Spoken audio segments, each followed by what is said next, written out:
Hello there, and welcome to McBlockbusters. In these burger breakdowns, we look at a particular scene or character and deconstruct them in the form of a burger.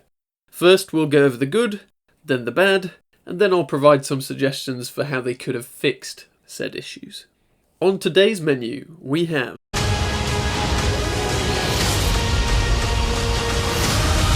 Spoiler alert! I'm assuming you've actually seen the movie, but if you haven't and don't care about spoilers, or if you just want a quick reminder of what happened because you were watching it at home and weren't paying attention, I've got a handy recap of the plot, link above and in the description below. So Nat and Yelena have had their little catch-up, and now we're ready for another action scene. The widows attack them at the Budapest safe house, and the two escape, and one of the widows dies in the process. They hijack a car and are chased by bikes and Taskmaster in a tank. The scene ends with them escaping into the subway air vents that Nat used with Hawkeye way back when she first defected to S.H.I.E.L.D., making it a 7-minute scene in total. But before we go through the pros and cons of the scene, we need to look at the context of who these characters are. What do we know about them based on this movie, but also, because it's part of an already established continuity, how do they fit into the wider MCU? First up is Nat. Born in 1984 in Soviet Russia, taken as an infant and trained in the Red Room to be a ruthless assassin, one of their top students. Agent of the KGB until 2009, when she defected to S.H.I.E.L.D., and presumably they helped her break Dreykov's mind control. So that's roughly 20 years she received all of that training, an additional 3 years of working with S.H.I.E.L.D., and another 4 years being an official Avenger. Basically, she's the best of the best, with a massive amount of experience when it comes to combat and infiltration, but she's also developed compassion and a sense of morality. She feels like it's her duty to save lives to atone for the red on her ledger. Can he wipe out that much red? Next is Yelena, Nat's pseudo-sister. 6 years old when she was taken, been under the Red Room training, brainwashing and mind control for the last 21 years. On a side note, she's remarkably well adjusted considering, but let's forget the fact that almost her entire life she's been a ruthless killer, which undoubtedly would make her character closed off and cold, even when she's huffed the red dust. The point is, she's also one of the most lethal human beings, and, now that she's finally free, is driven by a desire to release her fellow widows and put an end to Dreykov. She cares about her sister, despite feeling some level of resentment about being abandoned by her. We know this because she trusts her enough to send her the only hope of bringing down the Red Room. Then we have the rest of the widows. They're all roughly the same as Nat and Yelena in terms of backstory and experience, although unlike our protagonists, these ladies are still under the control of the Red Room, which means they can't help but be the most efficient at their jobs, because their mind control will only let them prioritise the mission. They have no emotions or other thoughts to get in the way. All that matters is that they recover the serum and kill the defected widows. And finally, Taskmaster. Turns out she's Dreykov's daughter, Antonia, and was not forced to be trained at the Red Room as a child. She even went to normal school. After the explosion, Dreykov put a mind control chip in the back of her head. This chip, apparently, saved her life, dulls her senses so she can't feel the pain, and removes her emotions and other distracting senses. She was then put into the Widow program, and they discovered that she had the ability to mimic whatever movements she watched. So that's 7 years of learning the Avengers' fighting techniques and training to become Dreykov's finest assassin. We're told that Taskmaster is reserved for only the most important missions, so again, the best of the best. In summary, they're all supposed to be the most efficient fighting humans ever. However, none of them are super beings. They may be peak physical condition, but they're still regular mortals. Some people say the widows are invincible. We're invincible. With this in mind, let's begin with the things that this action scene gets right. The score is more memorable than previous MCU entries, and it certainly enhances the sense of urgency and impending doom that we're meant to feel. The music that heralds Taskmaster in particular gave me Terminator vibes, which is apt given the nature of her character. As an Avenger, we've come to expect more of Nat. She can't just get the job done, she has to be heroic. And true to this, Nat puts her own safety at risk to protect those who are actively trying to harm her. And she even puts a hold on their escape plan just to try and save the widow who almost killed them and actively rejected her help. We see her constantly checking on and trying to help Yelena, even in a mothering way. Put your seatbelt on. She's not your mom. Which connects to what we've previously seen in Age of Ultron. We know how much the Red Room's forced sterilization means to her, and whether the filmmakers intended this or not, it's still a nice touch to see Nat stepping in as a pseudo-mother for her long-lost sister. It's also nice to see Nat using her smarts to outwit Taskmaster. In the heat of the moment, even after severe brain trauma, she formulates a plan in an instant by telling Yelena not to bandage up her wound so they can create a blood trail and throw their enemy off the scent. Also true to Yelena's character, we see that she was hoping to use the red dust serum to release a fellow widow. There's a few issues that arise from this, but at the very least it's good to see her act in accordance with her character motivations for a moment. And that's about it for this section, which means it's time to move on and look at the things that weren't so great. I'm the bad guy. Duh. Unfortunately, both our protagonists and antagonists make rather stupid decisions that are completely out of character in the context of the world's deadliest assassins. We must point out that this mission is absolutely critical to the very survival of Dreykov and his Red Room schemes. Retrieving the anti-mind control gas is the most important operation the Widows have ever undertaken. This is exactly why it was Taskmaster who was sent to get the vials in the first place, as she is assigned to the top priority missions. We know that Nat escaped her on the bridge, but it still seems unlikely that Dreykov would hold his finest assassin back from the initial assault on the safe house. Providing backup? Yes. Having her wait on the street in an APC? No. But clearly they wanted to have the moment with the Widow killing herself, and the invincible Terminator would have got in the way of that. Speaking of the initial assault, there's a total of 8 Widows involved. 4 in the ceiling, 2 on the ground, and 2 snipers on the roof. It's fair to imagine that Dreykov would think that these 8 plus Taskmaster would be capable of taking out Nat and Yelena, however it seems a rather small force when you consider these 2 factors. 1. This mission is about Dreykov's survival, and failure will likely result in his capture and or death. 2. Dreykov thinks that Nat is part of the Avengers. And with you, an Avenger under my control. And can potentially call in S.H.I.E.L.D., Iron Man, Captain America, and all the rest, which would finally expose him and most certainly result in his capture and or death. So they do seem a bit short-staffed, but we'll allow it for now. Maybe this was all Dreykov could muster in the time that they had. The Widow's plan to blow a hole in the ceiling and abseil down is remarkably stupid. Firstly, these women are expert marksmen, and it's baffling as to why one of the position snipers doesn't take the first shot through the window, just like they were preparing to do in Yelena's first scene. Then, choosing to blast through the ceiling instead of the windows or front door allows their targets to have escape routes. Why would you not at least have people covering those exits instead of waiting on the ground floor? And also provides cover in the form of a dust storm. Why would you not have some form of mask or goggles to combat the poor visibility and choking hazard? Nat and Yelena, of course, used the dust and a handy explosion switch to tackle 2 of the Widows. For whatever reason, they stopped short of fully disarming their attackers and escape onto the roof. We have to assume that neither sniper would be able to get into a better position to take them out on the rooftops, which means that only one Widow can give chase. Remarkably, both her and Nat and Yelena forget that they have pistols. This is especially strange for the Widow who is giving chase. Also, there's only one Widow and 2 of them. Here we see plenty of places to hide and use to get a jump on the Widow. The best faith argument is that they assume there are more close behind, but it still seems a little strange that they wouldn't want to assess the situation and then decide to mindlessly run away.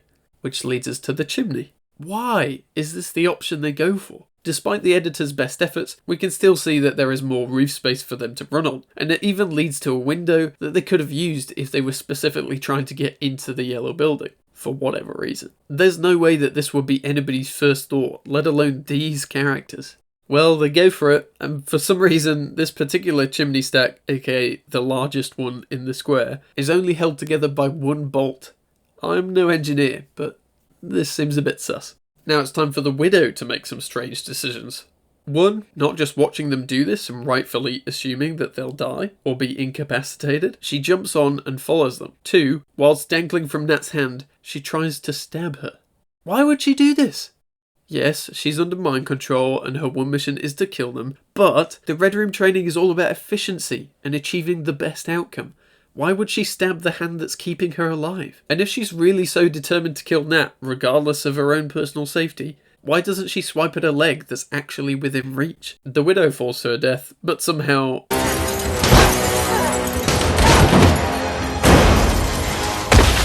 Nat survives.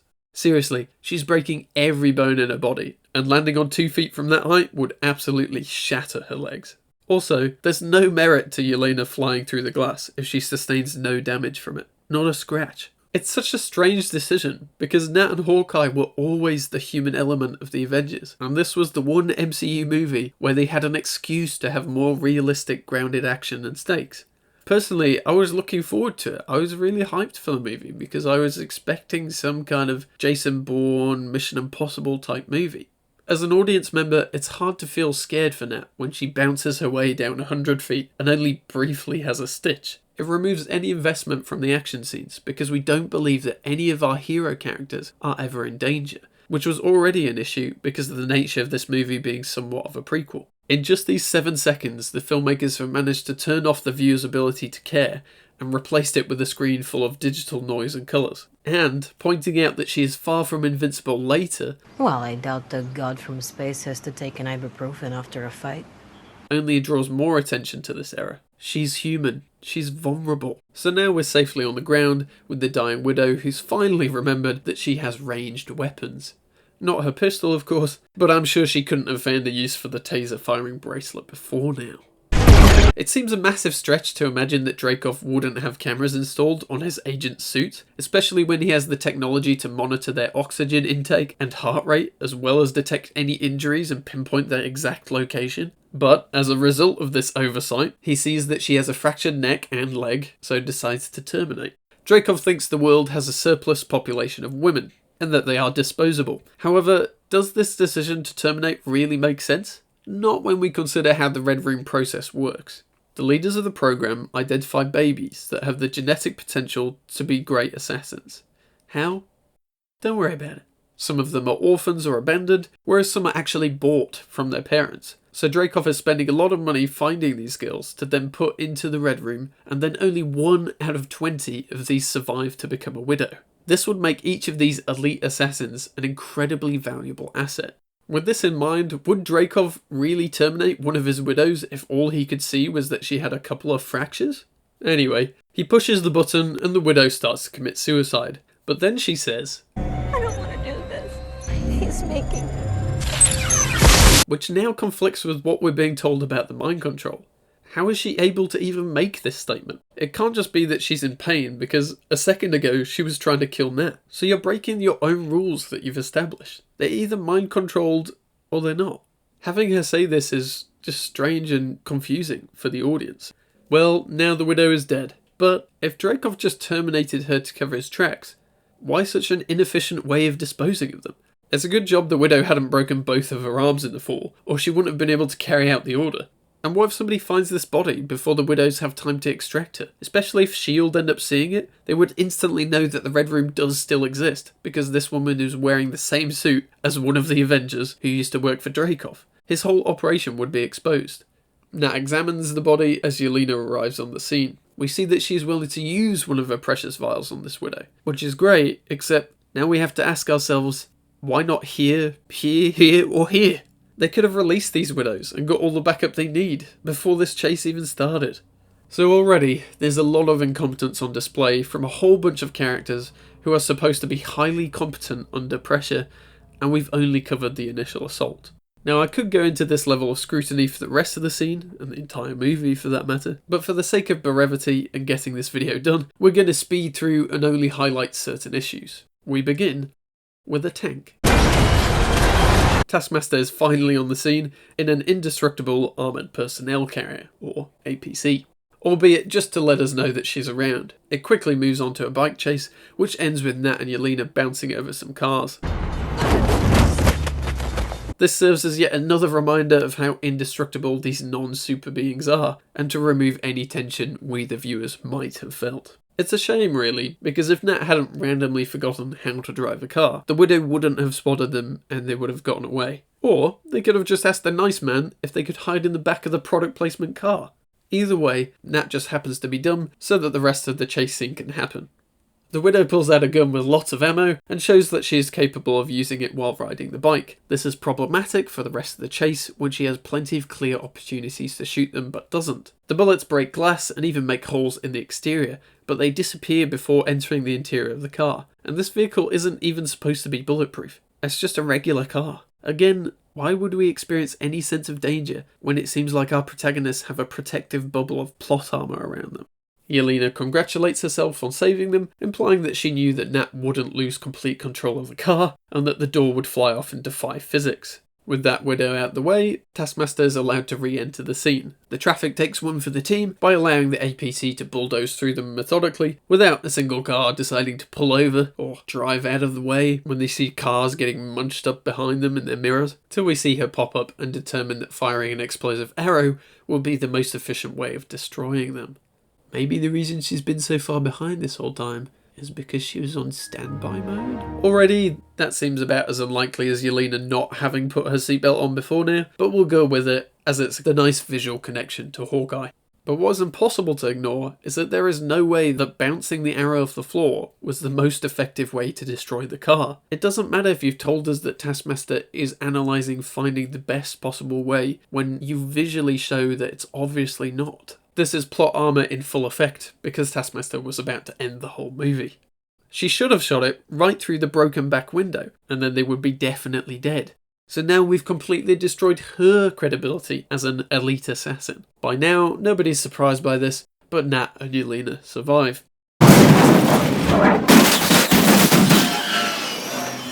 Yelena actually bleeds, but the injury is quickly fixed with a rag.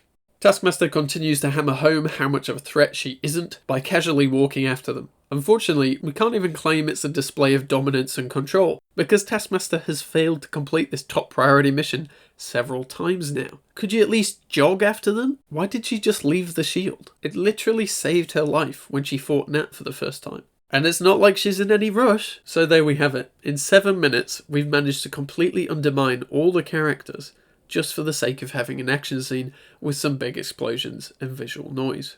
Which means it's time to move on to the most important part of this video. And I will try to fix you. In this section, I'm going to give some suggestions for how the writers and filmmakers could have still roughly kept the same action beats and do what they wanted, whilst also being true to the in-universe rules and its characters. Before we really get into the fixes though, I want to make quite a big visual change. The widows need a completely different suit, or at the very least, need to lose the bracelets. The red electricity is a cool visual, but I really feel like it reduces the impact of Nat's look. Throughout the MCU, we've assumed that her suit has been of her own unique design, customised to fit her specific needs, but now it's revealed that there's nothing special about it. She's just one of many interchangeable assassins who ended up joining the Avengers by happenstance. At the very least for this scene, the widows wouldn't be in combat gear. They're incognito, in civilian clothes, or impersonating local law enforcement. This would make sense if they're just a local team who are stationed in Budapest on some infiltration mission. They simply didn't have enough time to get changed.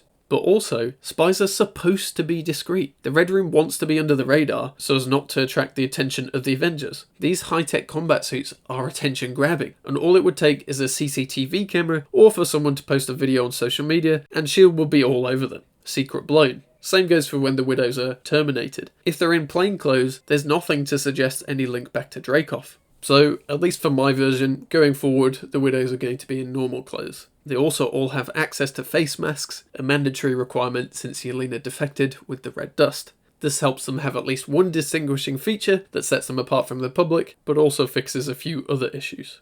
Now let's begin by fixing the initial assault. We don't want Taskmaster showing up just yet, we want a bigger entrance for her, and we need the action to escalate. We're saving her for the finale of this scene. That's fine, we'll just need to give a reasonable explanation for why she's not there first. Simple. Taskmaster is making her way back from Norway. The 8 widows are a local squad who picked up Nat on their radar. Later, we'll have the sniper reference this by saying something like, "On my way to intercept. What's the ETA on Agent Taskmaster?" Fixed. We'll start the scene with one of the snipers taking the first shot. Nat notices the sniper out of the corner of her eye, either because she's already scanning the rooftops anyway, or by the scope glinting in the sunlight. Just in time, she manages to fling her and Yelena out of the way, and we see the bullet narrowly miss them. This allows us to be reminded that Nat is really good at what she does. Of course she'd be on the lookout for any potential threats, especially when this safe house has already been compromised by having other agents in it, but also when Hawkeye was here. And it also hammers home that her abilities are what is keeping them from being killed, not just because she's the protagonist and appears in later movies. Thinking fast, Yelena tells Nat to cover her face before throwing a smoke grenade in front of the window. This provides them protection from the sniper, but also tells us that Yelena is capable of quick thinking and calls back to the scene where she was first introduced. A nice little setup and payoff where her characters learned from a previous encounter. Great, both our protagonists are looking smarter. Back to the sniper, who says that she's lost visual on the targets and the rest of the team can move in. Two of the widows break down the door, whilst, if you really have to, the other two break through the roof by the window. This way all escape routes are covered and their targets are actually blocked in. The widows all have masks on to protect them from the smoke and to protect them from the red dust, in turn giving Yelena a pass for not trying to use it on them. Now our antagonists are looking smarter too, and, bonus, we start to feel like our heroes are in real trouble. Yelena uses the same explosion switch, but this time we see it incapacitating the two widows by the window. Nat and Yelena use the distraction to knock out the two by the front door, and Nat quickly removes their gun magazines. Also, I would definitely make that a flash grenade, not a fellow sister killing grenade. All four widows inside the safe house are now out of action, and we've seen a reasonable explanation for why there aren't more widows chasing them onto the roof. We continue as normal, although this time the widow in pursuit is firing her pistol as she runs, and the two are just managing to dodge the bullets by weaving around the various chimneys and dips in the rooftops. In order to keep the chimney jump, we have to have Nat and Yelena run into a real dead end. We make sure there's a real gap between the buildings and that there are anti-bird spikes on their side, which prevent them from thinking about climbing down. It has to be the last possible resort, otherwise there's no reason for them to do it. It needs to be an unexpected and exceptional decision that only they would be capable of thinking of when everybody else would just have to give up. Otherwise, it just makes the pair look downright insane. At the sight of the widow coming over the top of the roof, Yelena takes out the bolt. Hiding behind the chimney as bullets ricochet off, Nat and Yelena use their own pistols to shoot the remaining supports and push off. This way they are under a real threat and have reason to not turn around and take on the widow themselves. We also get to see them use their particular abilities to overcome the challenge rather than it be dumb luck. The widow catches up as they push off, but is out of bullets. Throwing her pistol aside, she leaps and manages to grab a hold of Nat's foot. She's slipping, but instead of trying to stab the only thing keeping her alive, she calls out for help. We see the panic look through her mask's visor, and Nat reaches out, managing to pull her up. They hit the other side, but in this version, the chimney was taller than the opposing building, and they end up on the rooftops again. Nat and the widow end up by the edge, whereas Yelena rolls further away. Taking a moment to catch their breath, Nat asks the widow, You okay? Yelena sees what's about to happen and rushes to intercept, screaming, Watch out. Nat reacts just in time as the widow leaps at her with a knife. It narrowly misses her face, but manages to slash her across the top of her hand, just below the knuckles. The two grapple and Yelena watches helplessly as they topple over the edge. This way, we get to see Nat's empathy and heroic qualities that she's developed since defecting, but also see the widow taking advantage of these very character traits and being the devious agent of the Red Room that we expect her to be. The widow lands, fracturing her neck and breaking her leg. However, this time she's on her side, face half submerged in the water and drowning in her mask. Nat falls a short way before landing on a vent. She scrambles to hold on, but eventually breaks from the wall and topples towards the ground, where she can then let go and leap to the rubbish bin. This way, she has a more controlled fall that doesn't require her to be... Dropping into the water, Nat hesitantly moves towards the body. Realising she's no longer a threat, she rushes over and carefully moves her onto her back, removing the mask. The widow coughs out water, but still looks antagonistic. Nat recognises who this woman is and tries to reassure her. It's okay, Ingrid. Looks like a few fractures. You'll be okay. I've got you. And then finds her hidden camera. We cut to Dreykov, who's watching on his screen. Nat's face appears on his display and she spits. We have unfinished business. I'm coming for you. The feed goes dark as Nat smashes the camera. He narrows his eyes, then presses the execute button. Cutting back to Nat, we see her recoil in horror as Ingrid's eyes go wide, finally showing some sign of the real woman behind the mind control because she knows what's coming. Red electricity spreads across her body from the tracker in her leg. After several convulsions, she finally dies. This way, we have a more meaningful interaction with Dreykov, and we don't send conflicting messages about how the mind control works. Dreykov executes Ingrid in response to Nat's threat, showing how evil he is, but also how little he thinks of Nat. He's the one with all the power, and a single widow's life is meaningless in comparison. Nat will be just another failure for him to eradicate. We continue, Yelena and Nat hobbling off in search of the bike. Here we're going to add in a small interaction between the two, as they rush down the busy street of people. Because the widows are dressed in normal clothes, any woman could be a threat now, and even a simple shot of the pedestrians will increase that paranoia for the audience. The camera focuses on various random women, distracting us from a suited man in aviators. Nat says, "Keep your eyes open, but don't draw attention, they could be anywhere." whilst Yelena retorts, Okay, Mom, you forget we went to the same school. This serves to increase the tension we feel, as we know the next attack could come from any direction. It also drives home the dynamic between the two, as Nat has naturally stepped into the protective parent role, and Yelena has to remind her that she isn't a little girl anymore and is just as capable, having had the same training. As they get to the bike and Nat pulls out Yelena's keys, we hear a man's voice tell them to stop. "Natasha Romanoff, in accordance with the Sokovia Accords, you are under arrest." It's a locally deployed SHIELD agent who is checking out the gunfire heard near the safe house, and now he's pointing his gun at them. Yelena raises her gun in response and is ready to fire, but Nat puts herself in the way. "No. Leave this to me." Yelena hesitates, then places her gun on the ground. Nat takes a step forward, and the SHIELD agent warns her. "Don't move. I will shoot." Nat angles her head and reads off the man's name tag. "Kovac. We met in Prague, right?" This throws off the agent. "Look, Romanoff, I want..." "You were on comms." The agent takes a step back and his gun lowers slightly, but the agent has to hold firm and he pulls out his phone. I'm sorry, but I have to call this in. Suddenly, Taskmaster arrives on the scene and plows the APC right into the SHIELD agent. He's crushed against the wall, and Nat and Yelena have no choice but to leap on the bike and drive away. This addition gives Nat a chance to use her diplomacy skills to defuse the situation, while also reminding us that she is both a famous hero and now a fugitive. We proceed as is until we get flung off the bike. First of all, we're going to replace the widow's gun with a pistol. It doesn't look as cool, but it helps explain why she isn't able to completely decimate the car and its passengers and make shooting the tyre even more impressive.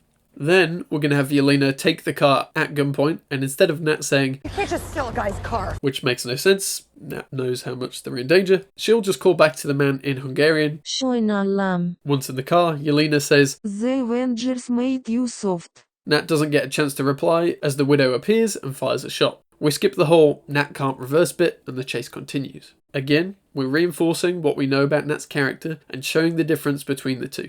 Yelena has, after all, only recently been awakened from 21 years of being a cold-blooded killer. By the end of the film, we need to feel like Yelena has earned the right to carry on Nat's role in the MCU. As is, it feels like she's exactly the same as Nat from the moment she's hit by the red dust. This movie skips out on giving her an arc, but her learning to be more compassionate from Nat could resolve that and endear us to Yelena. We keep going until Yelena decides to intervene with the driving. This has to be changed because even attempting this would likely get them killed, and it's not even a plan. There's no way that Yelena could have expected the door to fly back in this way, because that's just not how physics work. So, we're going to have Yelena open the door and push hard on the steering wheel, which causes the car to do a 180. But instead of requiring Nat to somehow know in that instant to switch into reverse, we'll have the wheels spin slightly and then the car continues speeding forwards towards the widow. The door smacks straight into the bike, taking the widow out. Similar visual result, but without being so blatantly unrealistic. As the widow's body rolls over the street, Nat yells, "She's one of us, damn it." And Yelena responds, We can't help any of them if we're dead. We see Nat look at her bleeding hand on the steering wheel and says nothing. Here, we're showcasing two characters who have a very similar set of skills, but are different because of their individual experiences. Nat is quick thinking, but more distracted by how to get the job done without injuring innocents, as a direct result of her time as an Avenger. Yelena does care about her fellow captives, but is more mission focused, because that's all she's ever known. As they drive down the road in the wrong direction, the APC rounds the corner in front of them. Nat does the second 180 flip, turning the car around and continuing the chase as normal. Taskmaster fires the arrow just as Yelena turns and fires a shot from her gun through the blown out back window. We get a cool slow motion shot of the bullet colliding with the arrow and it detonating a little further from the car. The explosion still sends them flying, although this time without doing so many flips. This way we get to keep the exploding arrow, showcase how skilled Yelena is with a firearm, stop Taskmaster looking like a fool for not firing straight into the car, and also give Yelena and Nat a reasonable explanation for not dying. The car comes to a stop right in front of the underground entrance. Yelena and Nat exit through the door, leaving the blood trail. They slide down the escalators. Taskmaster hops onto the car and throws her shield, which narrowly misses and lodges into the concrete floor. She then jumps down off the car and also slides down. With Nat and Yelena nowhere to be seen, she notices the blood trail and rushes over to the grate, yanking her shield out of the floor along the way. That way we can still end the scene with our heroes narrowly escaping the danger through their own quick thinking, whilst also keeping Taskmaster's credibility intact. No more slow motion walking for her. Before we close, I'd like to give my final reason for keeping the electric bracelet weapons unique to Nat. Imagine this, if you will. The Black Widow. A symbol of hope for all those who think they are beyond redemption.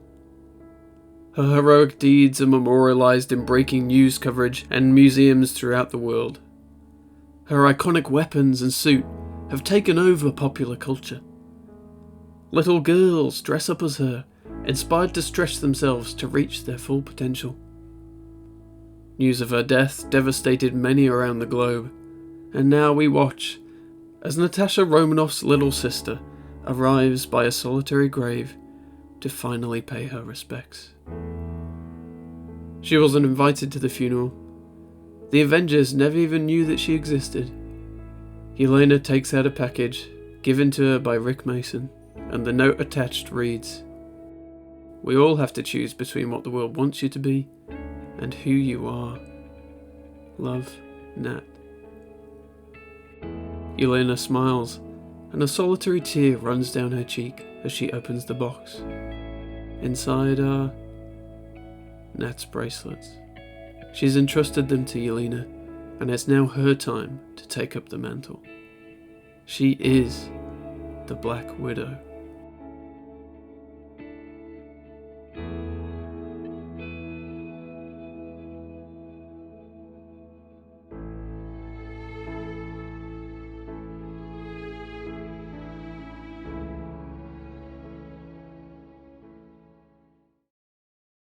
To conclude, I just wanted to say that the reason I felt inspired to make this breakdown is because of my passion for the medium of film.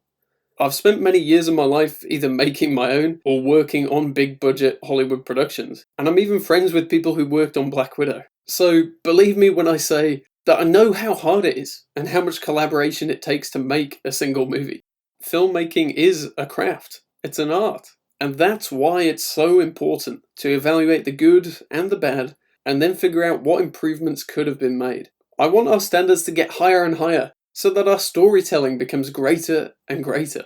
Part of my frustrations with big budget movies at the moment is that there seems to be less of a focus on the writing. Scripts are written with more time restraints than ever before.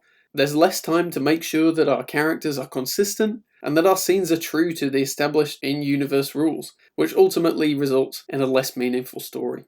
I hope both filmmakers and audience members will recognise this, and that the industry's priorities will then shift and will usher in a new golden age of cinema and cultivate more classics that will be idolised for generations to come. Thanks for stopping by, and if you enjoyed this breakdown and would like to support me making more, then I have a Ko-Fi page where you can donate some spare change, and I'd appreciate you taking the time to like, subscribe and turn on your notifications. I mean, if you come this far, do it!